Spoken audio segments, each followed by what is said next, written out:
അസ്സലാത്തു വസ്സലാമു അലൈക യാ സയ്യിദി യാ റസൂലല്ലാഹ് സ്വല്ലല്ലാഹു അലൈഹി വസല്ലം.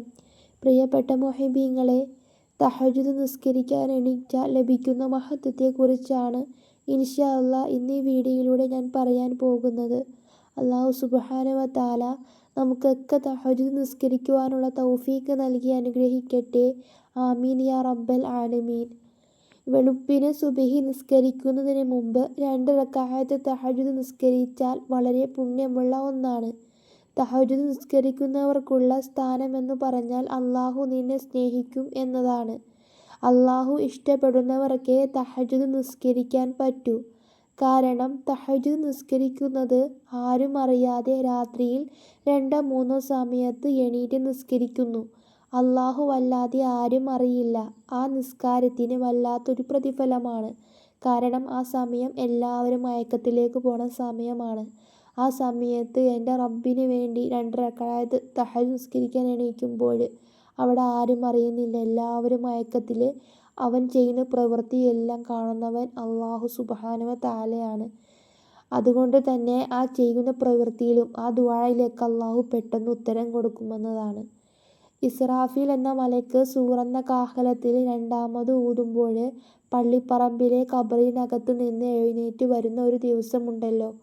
ഉടുതുണിയില്ലാതെ നഗ്നനായി നാളെ പടച്ച റബ്ബിൻ്റെ കോടതിയിലേക്ക് കടന്നു വരുമ്പോൾ എല്ലാവരും പേടിച്ച് വിറച്ച് തല താഴ്ത്തി നിൽക്കുന്ന സമയത്ത് എല്ലാവരും കരയും. എന്നിട്ട് പറയും, എൻ്റെ നാശമേ, എൻ്റെ നാശമേ, എന്തൊരു ദിവസമാണ് വരുന്നത് എന്ന്.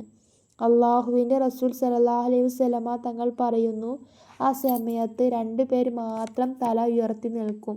അവർ ആരെന്നറിയുമോ? അവർ തല ഉയർത്തി പിടിച്ച് നടക്കുന്ന വിഭാഗം ആളുകളാണ്. ആ 2 വിഭാഗം ആളുകളിൽ ഒന്നാമത്തെ ആളെന്ന് പറയുന്നത് നമ്മെ കിടന്നുറങ്ങുന്ന സമയത്ത് 2 റക്അത്ത് തഹജ്ജുദ് നിസ്കരിക്കുന്നവരാണ്. 2ാം വിഭാഗം ആളുകൾ അല്ലാഹുവിൻ്റെ ഭാഗത്ത് നിന്ന് വിളിച്ചു പറയും, ഇന്ന് നിനക്ക് ഹിസാബില്ല, ഇന്ന് വിചാരണയില്ല, നീ തഹജ്ജുദ് നിസ്കരിച്ചവനാണ്, നീ സ്വർഗത്തിൽ കടന്നുപോ എന്ന് പറഞ്ഞ് സ്വർഗത്തിലേക്ക് കടത്തി വിടുമെന്ന് ആദരവായ പ്രവാചകൻ നബി മുഹമ്മദ് മുസ്തഫ സ്വല്ലല്ലാഹു അലൈഹി വസല്ലമ തങ്ങൾ പറയുന്നു. അതാണ് രാത്രി സമയത്ത് തഹജ്ജുദ് നിസ്കരിച്ചാൽ ലഭിക്കുന്ന പ്രതിഫലം എന്നത്. അല്ലാഹു നമുക്കൊക്കെ ഭാഗ്യം നൽകി അനുഗ്രഹിക്കട്ടെ. ആമീൻ യാ റബ്ബൽ ആലമീൻ.